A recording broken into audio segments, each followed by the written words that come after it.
After the introductions had been made, Gareth had to shoo Tonnet away, promising plenty of conversation later, and led Penelope to her quarters. Following him through the ship, she noticed the tri-jointed legs that the habsuit obscured at a first glance. Her room looked less like a dedicated living space and more like a large storage space that had been cleaned out, but it was clear they'd done all they could to make it workable. My apologies if it's a little austere. We don't exactly have many furnishings to fit such large creatures as yourself. Gareth looked furtively at the human. Not at all, this is perfect. Penelope walked into the room and looked around. There was a small sink in the far left corner of the square room. The rest of the back wall was shelving. A tall storage locker sat against the right wall, and directly from the door against the right wall was a cot that might fit the human. The rest of the room was bare, but clean. Reminds me of... She paused, and her eyes darted away from Gareth. Well, reminds me of what I'm quite used to. She finished. Gareth noted an odd kind of what he knew to be a smile come across her face, but he couldn't decipher it. Language was one of his strong suits, but reading expressions was never something he was very good at. Yes, well, I shall leave you to unpack. When you're settled, come find the captain and I on the bridge. He turned and motioned to the right, out the door. Take a right and continue all the way to the end of the corridor. Big doors and the like, even you can't miss them. With that, he walked out with haste, and the doors slid shut. Penelope, now alone, took a breath and set to work. With well-practiced movements, she set her bag to the left and carefully placed the metal safety box on the floor underneath the bottom shelf on the far wall next to the sink. Pulling from the box her service piece, she went to her bed and slid it under the pillow. Then she went back, locked the box, and moved to her large canvas bag and began unpacking. After she was finished, Penelope walked to the bridge. The inside of the ship wasn't quite what she was used to. Both the warships she knew and this freighter clearly placed function over aesthetics, but in differing manners. The Basho was austere, organized, nothing was out of place, and everything was up to regulation standards. This ship was lived in. Other crew members' doors were decorated. Someone was growing some kind of purple plants in an alcove, and random things were scattered about. Someone had even removed a service panel from a section of wall, exposing the inner workings of the ship, and apparently walked away. She didn't know quite how she felt about it. On one hand, it grated on her. She spent years having a strict sense of regulation ground into her. On the other hand, it was almost nice to see a bit of color and personal touch to everything. As she came to the end of the hallway, the bridge doors slid open. Captain Deag sat in a chair at the center of the room. A console was attached by a metal arm to the chair, but it was flipped up. "Ah, I take it you've settled in? Everything in order?" Absolutely, there's even room to work out, which I'm grateful for. She noted the odd look in Deag's eyes. Work out? I'm not sure the translator is... A human term for exercise, physical training. Gareth explained as he walked over. Correct, Gareth. You've some significant knowledge of Terrans, it seems. Cultural, mostly. A ship's first mate and quartermaster. Would be remiss not to learn as much as possible about any species we might encounter. Especially a species such as yours. Diligent as always, Gareth. Penelope, though, might I ask why one as strong as yourself might need to continue to train their body? Well, partly it's just habit at this point. Military service, human military service at least, doesn't leave a soldier without some learned mannerisms. You live a certain way long enough, and it becomes second nature. But more than that, it's the ship's gravity. The gravity? Deag asked. The gravity on space stations and ships this far from Terran influence all set their artificial gravity to an average between species norms. She pushed off the floor and landed back down with ease. Earth's gravity is about twice that average.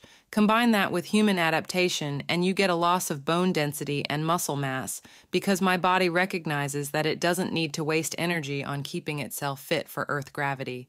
So, I exercise quite frequently to keep that from happening. Deag was almost as engrossed in the biology lesson as Tonnet. who had apparently teleported to the bridge at the mention of Terran biology and was furiously scribbling notes on their datapad. Fascinating now. Let's shift the discussion to the effects of physical damage on a human. You see, I have heard that humans can suffer total loss of limbs and continue living. Is this true? They rattled without looking up from the pad. Ton it, Gareth said. They looked up. Yes? still not time. Oh, very well. Later then, I suppose. I'll be in my lab, Miss Penelope. Just out the door and to the right. They responded as they, sulking, left the bridge. Yes, well, on the note of gravity, we can increase the gravity in your room to better suit you. Twice this is about the maximum we're capable of. It's a non-critical system, so it'll be turned off in emergencies and we'll let people know not to waltz into your room carelessly, but there shouldn't be an issue. The captain said as he pulled the console down. A couple of taps and a small readout of Penelope's room came to view.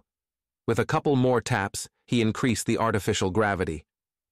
Looks like this ship has got all the bells and whistles, huh? Penelope said. Another human phrase. Deag cocked his head to one side, and then the other. Yes. It means... Gareth started. Wait, let me decipher it. Bells and whistles. Noise-making? No more general than that. Extras. Bells and whistles could be put on as additions to the original object, added for convenience and utility. I see, indeed. Spot on, Captain. Penelope chuckled. Gareth was making some sort of face that must have been his people's version of a smile, somewhat obscured by his breather, as he gave a chuckle himself. I do think, Captain, that our new security officer should get a tour of the ship as well as her station, yes? Indeed. By all means. He waved a paw over to his left, and Gareth moved to a stretch of consoles and screens mounted on the wall. Penelope followed, and Gareth explained that these consoles included sensor readouts for the interior and exterior of the ship, control of cameras in the corridors and the cargo bay, as well as a secondary control for their weapons systems. It may have been more accurate to say weapon system, though, as the ship boasted only a singular mortar-style weapon. It was known as an arc caster and wasn't capable of dealing much damage. Its main purpose was simply to overload and disable a pursuing ship before they could get within conventional energy weapons range. Gareth then led her on a short tour of the freighter, a bulky ship, almost 3 times longer than it was wide. It was built to haul large amounts of cargo. Incidentally, this meant it wasn't exactly fast, especially at sublight speeds. The bridge sat at the forward where 2 parallel corridors ran down, joining once again at the cargo bay in the aft section. The cargo bay took up the most room by far, comprising the back third of the ship. Having run the length of the ship, Gareth moved from the cargo bay, just as Captain Deag called over the intercom. Attention all crew. Our cargo is secured and preparations made. We will depart shortly. First officer and security officer to the bridge, please. Excellent timing as always. Let's go. Gareth said, and started off for the bridge.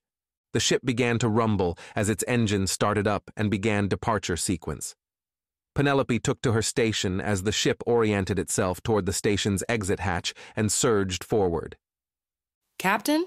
She asked. Yes? I don't believe I learned the name of the ship.